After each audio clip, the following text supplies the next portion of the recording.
Hello friends, welcome to my YouTube channel GDS GK classes. साथियों, class को continue करेंगे हम लोग SSC GD constable static GK की।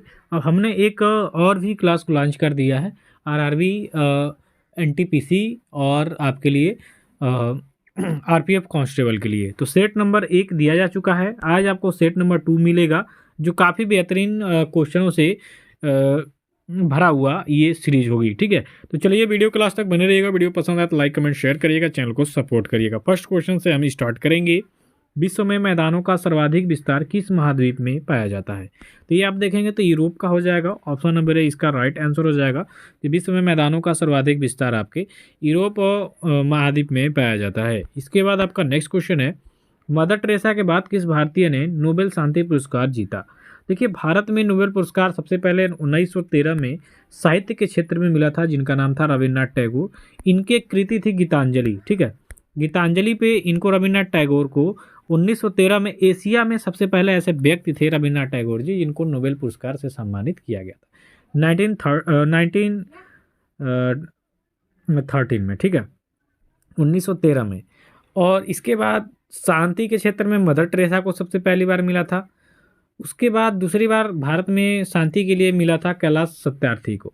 तो मदर टेरेसा के बाद कैलाश सत्यार्थी हैं, जिनको नोबेल के शांति पुरस्कार से सम्मानित किया गया। तो आप यहाँ पे बी ऑप्शन को करेक्ट करेंगे। ठीक है, इसके बाद आपका नेक्स्ट क्वेश्चन है, a better India a better world नामक पुस्तक के लेखक कौन हो जाएंगे? तो ये better India a better world, इसकी अगर हम बात करते हैं तो ये better India a better world, इस पुस्तक की जो रचना है या लेखक हैं एन.आर. नारायण मूर्ति जी हैं। तो आप यहाँ पे ऑप्शन नंबर ए को करेक्ट करेंगे। ठीक है, कि a better India a better world, इस जो पुस्तक है इसके लेखक एन.आर. नारायण मूर्ति जी हैं। इसके बाद आपका नेक्स्ट क्वेश्चन आएगा, प्रवासी भारतीय दिवस आपका कब मनाया जाता है? तो साथियों, प्रवासी भारतीय दिवस के बारे में बात करेंगे तो ये जनवरी में ही मनाया जाने वाला एक प्रमुख दिवस है, जो 9 जनवरी को मनाया जाता है, प्रवासी भारतीय दिवस। तो आप यहाँ पे डी ऑप्शन को करेक्ट करेंगे कि प्रवासी भारतीय दिवस प्रत्येक वर्ष 9 जनवरी को मनाया जाता है भारत में। ठीक है, डी ऑप्शन हो जाएगा इसका। अगला है, अंतर्राष्ट्रीय पृथ्वी दिवस कब मनाया जाता है? इस्ट वेरी वेरी इंपॉर्टेंट ये क्वेश्चन है आपका। ठीक है, अंतर्राष्ट्रीय पृथ्वी दिवस एसएससी जीडी कांस्टेबल के एग्जाम में ये क्वेश्चन कई बार आ चुका है, और इसका राइट आंसर हो जाएगा आपका 22 अप्रैल। अंतर्राष्ट्रीय पृथ्वी दिवस 22 अप्रैल को प्रत्येक वर्ष मनाया जाता है। ये इंटरनेशनल डे है, ठीक है, जो मनाया जाता है, अर्थ डे। इसके बाद है बार्स का क्या है? ठीक, भाभा एटॉमिक रिसर्च सेंटर। ठीक है, भाभा एटॉमिक रिसर्च सेंटर जो है ये आपके बार्स का फुल फॉर्म हो जाएगा यहाँ पे, भाभा एटॉमिक रिसर्च सेंटर, जो मुंबई में स्थित है, ट्राम्बे में। यहाँ पे आपका ऑप्शन नंबर बी करेक्ट हो रहा है। ठीक है, चलिए इसके बाद आपका नेक्स्ट क्वेश्चन आएगा कि ग्रीन पार्क स्टेडियम आपका कहाँ पर स्थित है? तो ग्रीन पार्क स्टेडियम जो कि क्रिकेट का स्टेडियम है, ये आपके हो जाएगा कानपुर में। कानपुर जो पड़ता है उत्तर प्रदेश का औद्योगिक नगर है, उत्तर प्रदेश का औद्योगिक नगर। ठीक है, इसे उत्तर भारत का मैनचेस्टर भी कहा जाता है। चमड़ा उद्योग के लिए कानपुर काफ़ी ज़्यादा फेमस है। तो यहाँ पे आपका ऑप्शन नंबर ए करेक्ट हो जाएगा। नेक्स्ट है, निम्नलिखित में से कौन सा जल जनित रोग है? अब यहाँ पे आपका बायोलॉजी पोर्शन से संबंधित क्वेश्चन है, और इनमें से जो जल जनित रोग है, यानी जल से फैलने वाला, जल के प्रदूषण के कारण होने वाला रोग, इसमें से कौन हो जाएगा? तो आपका हैजा और प्लेग आपने सुना होगा। ठीक है, ये जब पहले ज़माने में फैलता था तो गांव का गांव साफ हो जाता था। ठीक है, तो इसमें से आपका जो जल जनित रोग हो जाएगा हैजा हो जाएगा। ऑप्शन नंबर बी करेक्ट हो जाएगा कि इसमें से जो जल जनित रोग है साथियों वो आपका हैजा है। ठीक है, चलिए, आँख के किस भाग पर वस्तु का प्रतिबिंब बनता है? तो आँख के किस भाग पे वस्तु का प्रतिबिंब बनेगा? तो ये बनता है रेटिना पे।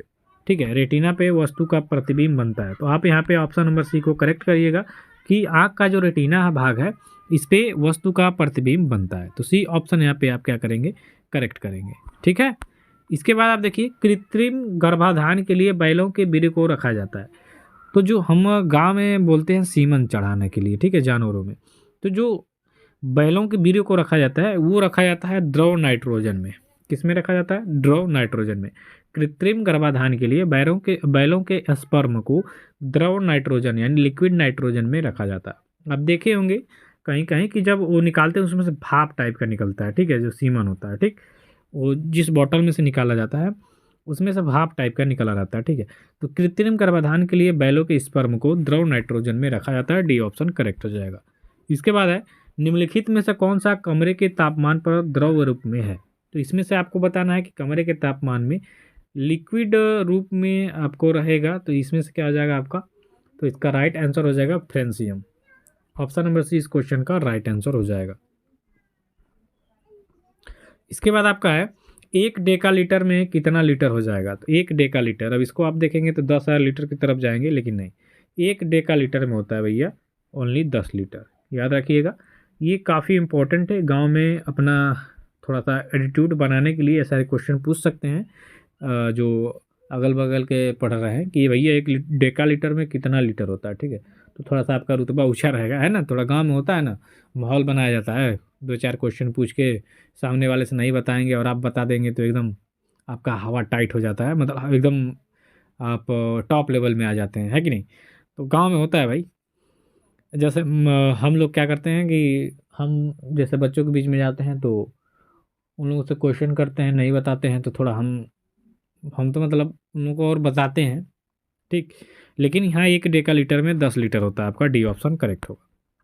सूर्य द्वारा उत्सर्जित प्रकाश का रंग कैसा होता है। सूर्य के द्वारा जो उत्सर्जित प्रकाश होता है, यानी जो प्रकाश की किरणें आती हैं, इनका आप रंग देखेंगे तो होता है वाइट, सफ़ेद।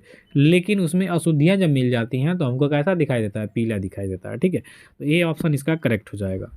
इसके बाद है सबसे अधिक डाकघर वाला देश कौन सा हो जाएगा। साथियों, ये भी क्वेश्चन आपसे पूछ सकता है, और सबसे अधिक डाकघर यानी पोस्ट ऑफिस की बात कर लेंगे तो ये आपके भारत में है। ऑप्शन नंबर बी इस क्वेश्चन का बिल्कुल सही उत्तर हो जाएगा कि सबसे अधिक डाकघर आपके भारत में है, ठीक है। इसके बाद आप देखिए चोल शासकों की भाषा क्या थी। चोल शासक, चोल डेंसिटी, ये आपके साउथ के राजवंशों में से एक थी और काफ़ी महत्वपूर्ण ये साम्राज्य था, जो विदेश में भी कई सारे द्वीपों को जीत के और अपना बहुत दूर तक साम्राज्य को बनाए थे। तो चोल साम्राज्य के जो भाषा थी चोल शासकों की, वो आपकी क्या थी, वो आपकी थी तमिल।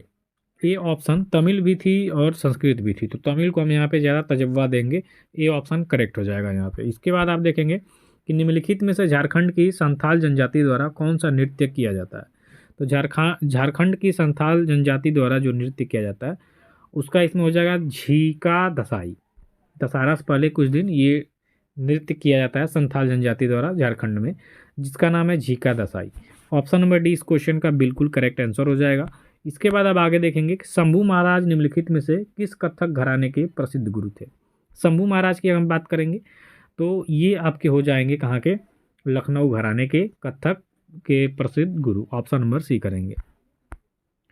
क्यू किस देश की राजधानी है। देश, राजधानी और मुद्रा से क्वेश्चन आते हैं और इसका राइट आंसर हो जाएगा यूक्रेन, क्योंकि रूस और यूक्रेन का चल रहा है वार।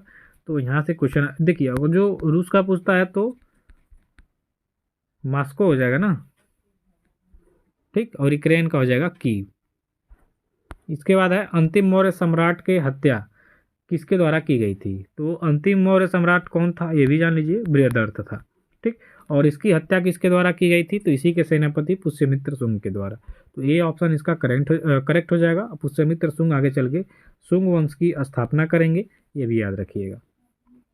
इसके बाद है संगम साहित्य किस भारतीय भाषा में लिखा हुआ है। तो संगम साहित्य की बात कर लेंगे तो ये किस भाषा में लिखा गया है, तो तमिल में लिखा गया है। डी ऑप्शन यहाँ पे संगम साहित्य में आपको दक्षिण राजवंशों का इतिहास देखने को मिलेगा, है ना। इसके बाद है जलियांवाला बाग हत्याकांड अप्रैल 1919 में, ठीक।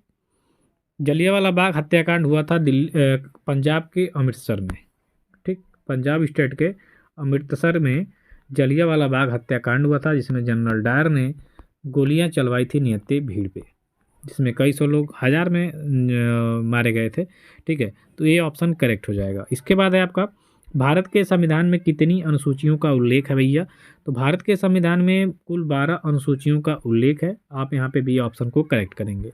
नेक्स्ट है भारतीय संविधान का कौन सा अनुच्छेद उपाधियों का अंत से संबंधित है। तो उपाधियों के अंत से संबंधित आर्टिकल होता है 18, अनुच्छेद 18 में उपाधियों के अंत संबंधित प्रावधान दिया गया है। इसके बाद है किस भारतीय प्रधानमंत्री के कार्यकाल में भारतीय संविधान में मौलिक कर्तव्यों को शामिल किया गया। 1976 में मौलिक कर्तव्यों को शामिल किया गया था और इस समय जो प्रधानमंत्री थी आपकी इंदिरा गांधी जी थी। डी ऑप्शन इसका बिल्कुल करेक्ट आंसर हो जाएगा। नेक्स्ट है, निम्नलिखित में से कौन सा घास का मैदान उत्तरी अमेरिका में स्थित है? तो उत्तरी अमेरिका में स्थित यहाँ पे आप बताएंगे तो ये हो जाएगा आपका प्रेयरी। ऑप्शन नंबर सी इस क्वेश्चन का राइट आंसर हो जाएगा। नेक्स्ट है, निम्नलिखित में से कौन ओजोन को नष्ट करता है? तो ओजोन को क्लोरोफ्लोरोकार्बन यानी इसमें क्लोरीन जो होगा ये ओजोन को नष्ट करता है। ओजोन आपका क्या होता है? तो ये एक समताप मंडल में लेयर है जो सूर्य से आने वाली परावैंगनिक किरणों का अवशोषण करके यानी फिल्टर करके और जो हमें प्रकाश चाहिए उसको स्रावित करती है। ठीक है। कौन सा जलमार्ग अटलांटिक महासागर को प्रशांत महासागर से जोड़ता है? ये आपका जो पनामा नहर है ये क्या करती है? अटलांटिक महासागर को प्रशांत महासागर से जोड़ती है, तो बी ऑप्शन करेक्ट हो जाएगा।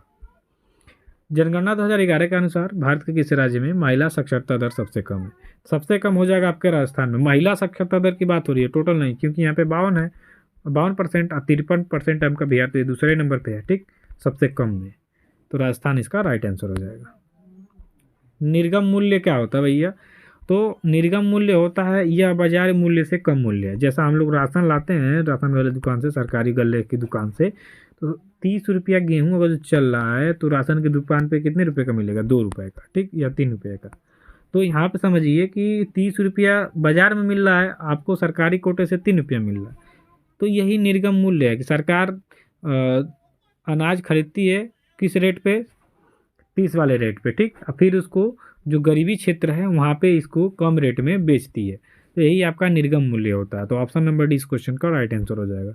नेक्स्ट है, बैंकों में जमा राशि के अधिकतर हिस्से का उपयोग किस लिए किया जाता है? सभी लोग जानते हैं, लोन देने के लिए यानी ऋण देने के लिए। यहाँ पे आपका ऑप्शन नंबर सी करेक्ट हो जाएगा।